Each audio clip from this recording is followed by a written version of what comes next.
All right, shalom, shalom. Call hello Yahweh, Bahashem, YAHAWASHI, Bahashem, Rekahak, Radash. Shalom and salutations and double honors to the elder apostles of Great Millstone, where I continue to learn this 100% truth from. Shalom to the elder bishops and the elders, the prophets and the teachers and evangelists of Great Millstone, who will also continue to learn this 100% truth from. YAHAWASHI, YAHAWASHI, Barakatham. Shalom also to the speckled bird, the confused face, the Akim and Aqua, the Akim on the highways and byways, and last but not least, the elect. Back again with another video. Pray that you be edified with it. I'm going to entitle this one,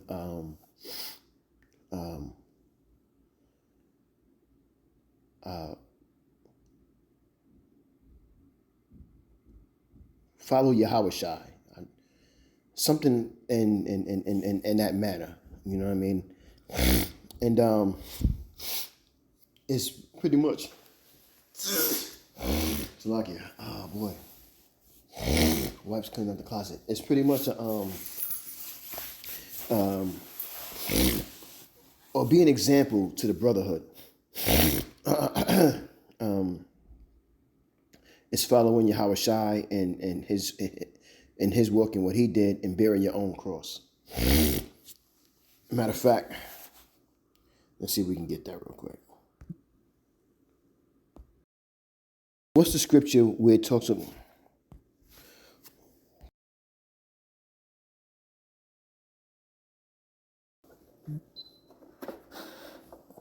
The scriptures about carrying your own cross are in the Gospels, specifically in Luke chapter 14, verse 27. Let's go to it real quick.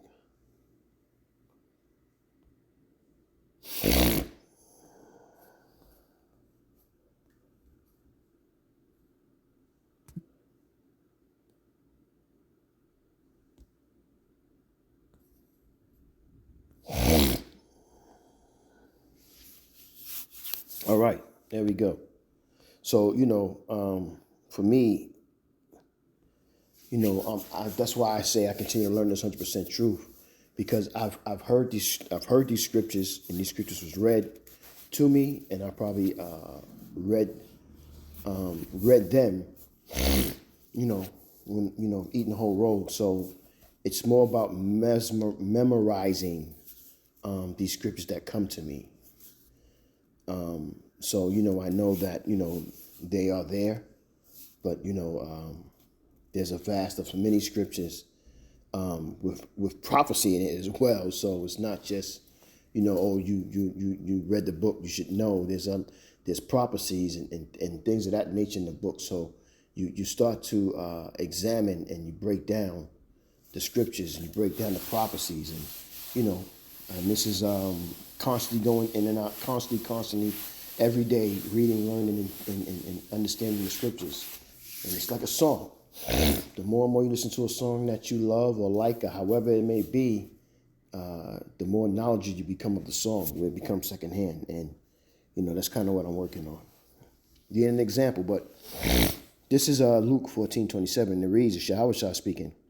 And whosoever doth not bear his own cross, Salakia, and whosoever does not bear his cross and come after me cannot be my disciple. For which of you intending to build a tower sitteth not down first and counteth the cost, whether he have sufficient to finish? So I'm going to read it in the NLT. And pretty much Yahawashi is telling us, like, if you don't build the house on rock and you build it on sand, it will not stand. But let me get it in NLT. Verse 27. And if you do not carry your own cross and follow me, you cannot be my disciple. But don't begin until you court the cost. For who would begin construction of a building without first calculating the cost to see if there is enough money to finish it? Nicely put. Nicely put. So, you want to be an example. And this is goes down to vetting as well. You vetting to find out, who who is and who is not. You know what I mean? So let's get some scriptures. Start with 1 Corinthians. Excuse me for my sinus situation.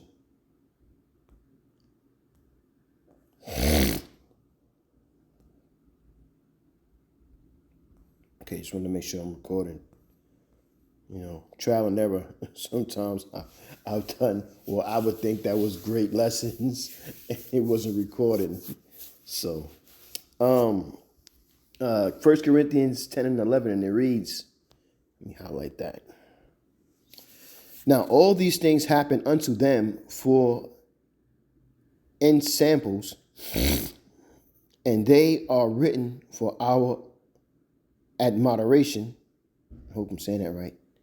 Upon whom the ends of the world are come. So, we just came across a word that I'm not even sure if I pronounced it the right way. So in order to get the better understanding of the word, whether it was pronounced the right way or not, let's go into the word.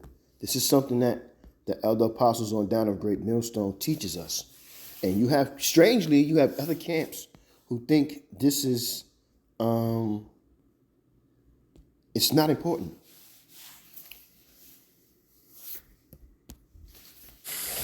Strong's G 3559, Nuthesia. Nuthesia. So, exhortation and moderation. Exhortation. This is something that Elder Apostle Gabar speaks about a lot, is exhorting. So, it says, now all these things happen unto them for examples, and they are written for our exhortation, upon whom the ends of the world are come. I'll read it again. Now all these things happen unto them for examples, ensamples, and they are written for our exhortation, upon whom the ends of the world are come. So these things, these prophecies must happen in order for us to get to the end. If that makes sense, if you understand that. Let's go to, hold on. Yeah, let's go to chapter 11.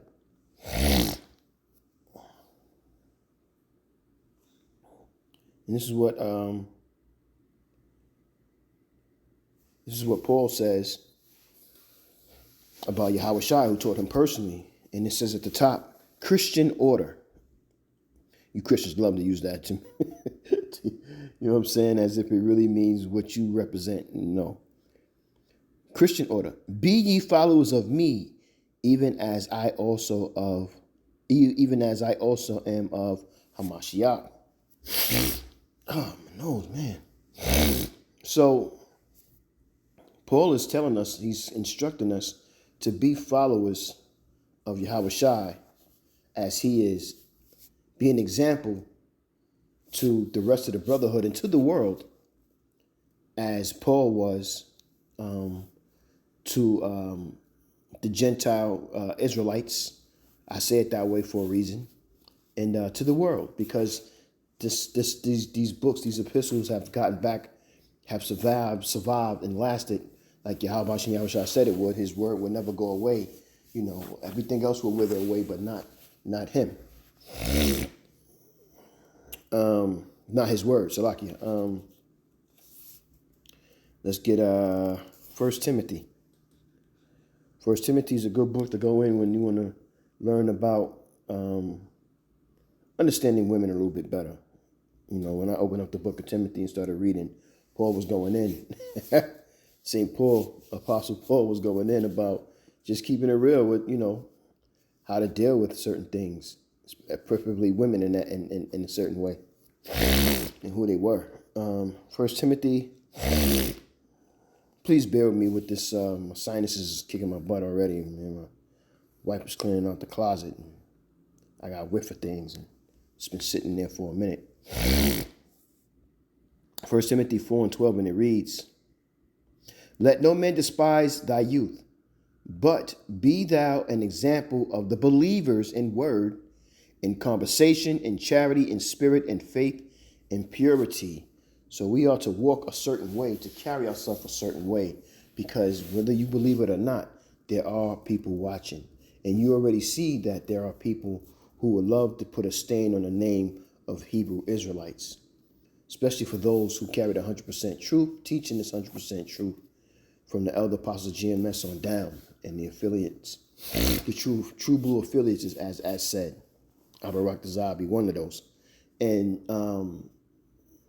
you're always being watched. So, Elder Apostle Gabar, the elder apostles constantly go into one leaven leaveth the whole bread, right? One piece of leaven, roughly paraphrasing, leaveth the whole bread. One lump leaveth the whole bread, or something like that, right? So,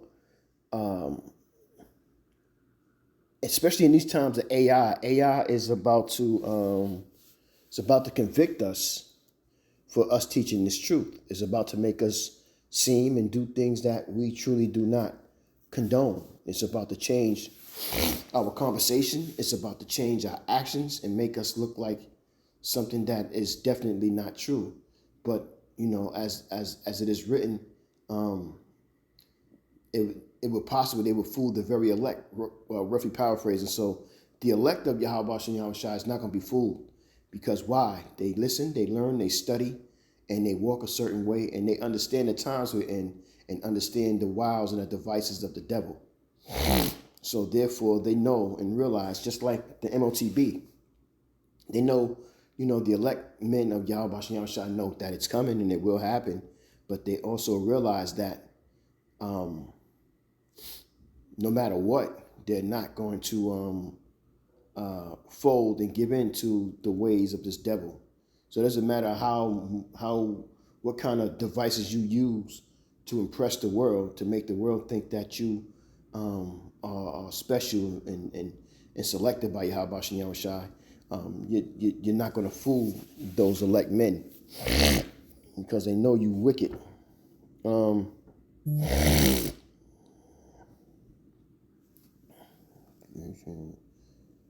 I got to get my camera working, man. I'm to the point I don't want to continue to keep using my phone. I appreciate my phone. My phone has done a lot of videos for me, but it's time to get that going. It's Hebrews 13:5. In the NLT, and it reads, "Don't love money. Be satisfied with what you have. For the Most High has said, I will never fail you. I will never abandon you." Call halal Yahweh Ba'ashem Yahushai. Bela, if that says right. Beautiful. That is a beautiful scripture, because that scripture for me is exhorting for me. It's exhorting. It assures me, because you find comfort through the scriptures. You read the scriptures, you find comfort, especially in Esau's world, in this world that we're in, because this world is set up and meant to bring you down, keep you down, chew you up, spit you out. You know what I mean? And what they do is they put up what they call it, gaslighting. I don't think that's the word. They give you false advertisement, I'm gonna say, on thinking that you could achieve or be something here, and you can. But if you do, you would lose your soul. Yahweh Shai said, "What is it for a man?" Roughly paraphrasing, what is it for a man to gain the whole world but lose his soul? It's not worth it. Again, Yahweh Shai said that thou art rich. You know what I'm saying? And that's in spirit. You are rich, and they would love to keep you and bring you down. That's their whole goal, is to destroy you. But they're really looking for the elect. They're looking for those men.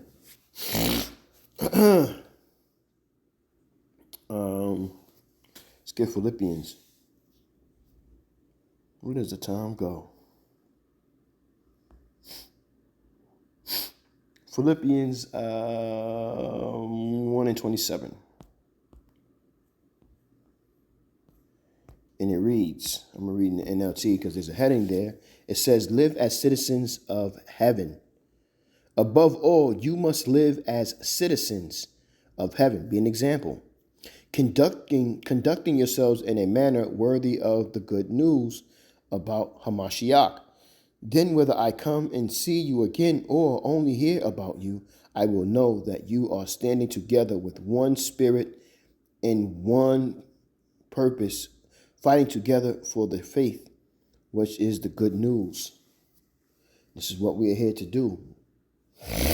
We're here to preach and teach in unison, but we're not all in unison. This is why there should be no unity camps if we're not all preaching the same thing. And that's what goes on with a lot of these camps. They don't preach and teach the same thing, but they use these unity camps to, I guess, to draw in crowds, to draw in people that they could be popular and famous here in Esau's world, because they understand and they know how to, speak the scriptures, and, they have a mutual understanding of, to a certain extent, of what the scriptures is talking about versus what the world says it is, Let me see.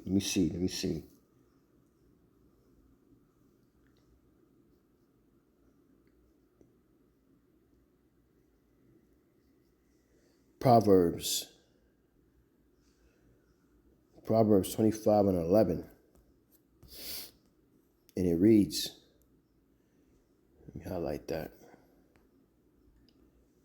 Proverbs 25 and 11, and it reads, a word fitly spoken is like apples of gold and pitchers of silver. It's nice. And it can only be like that if you are speaking this 100% truth. You have to speak 100% truth. In the NLT, it says, timely advice is lovely, like golden apples in a silver basket. And this is what YAHAWASHI, this is what the scriptures teaches us.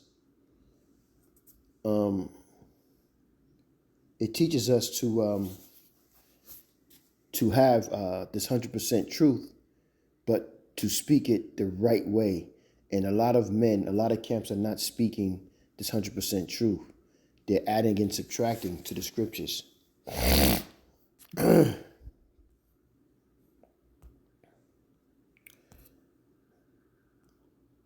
Sirach 33 and 17, and it reads, consider that I labored not for myself only, but for all of them that seek learning.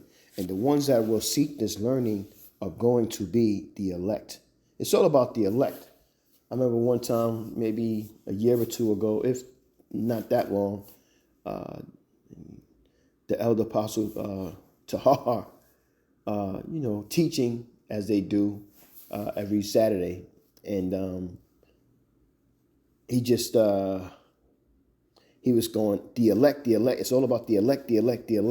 So it just kind of made me realize that, if Abarak Dazah prayed to be part of the hopeful elect, I have to continue in this labor of love and speaking this 100% truth.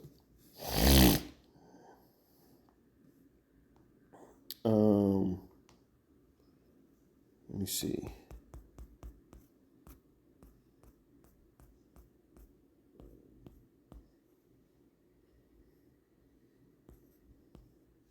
Sirach 24:34. Behold, that I have not labored for myself only, but for all of them that seek wisdom.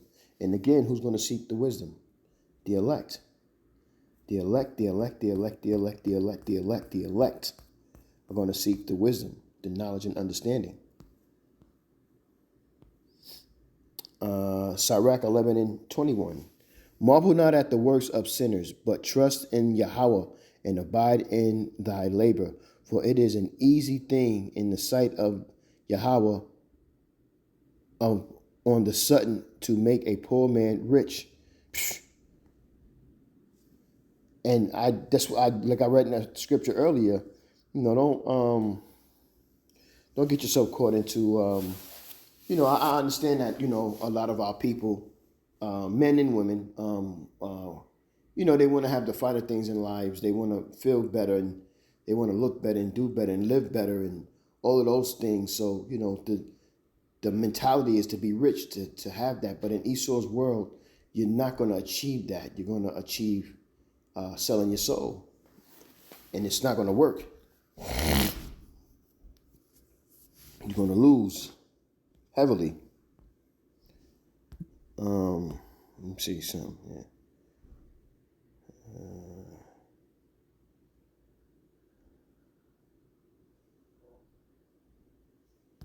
I was in the right one before.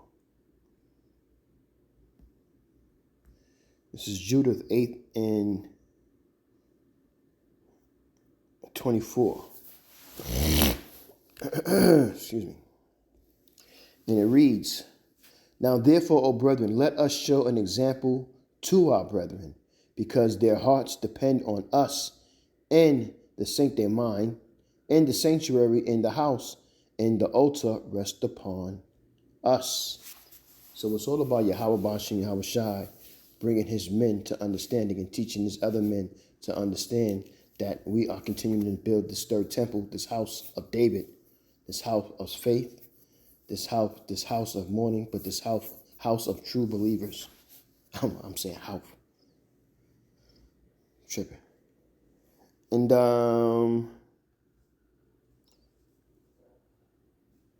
one more scripture. And I'm going to go ahead and let it go. John 13 and 15. There we go, 15. John 13 and 15, and it reads, "For I have given you an example that ye should do as I have done to you." This is YAHAWASHI speaking to us. And he's telling us that one of the main scriptures is, one of the most important scriptures that two of them comes out is to love Yahweh thy power with all your heart and mind. And the other is to love your brother the same way you want to be loved, or treat your brother the same way you want to be treated. So, these are examples on how to carry yourself. And hopefully it was inspirational for you, as it was for me, to read those scriptures and to get a better understanding. So, Abarak is how you were edified with it. I'm going to say, Call Lord Yahweh, Bahashem YAHAWASHI, Bahashem Rakak Radash. Shalom and salutations and double honors again to the elder apostle Greg Millstone on down, and shalom to the elect. Shalom.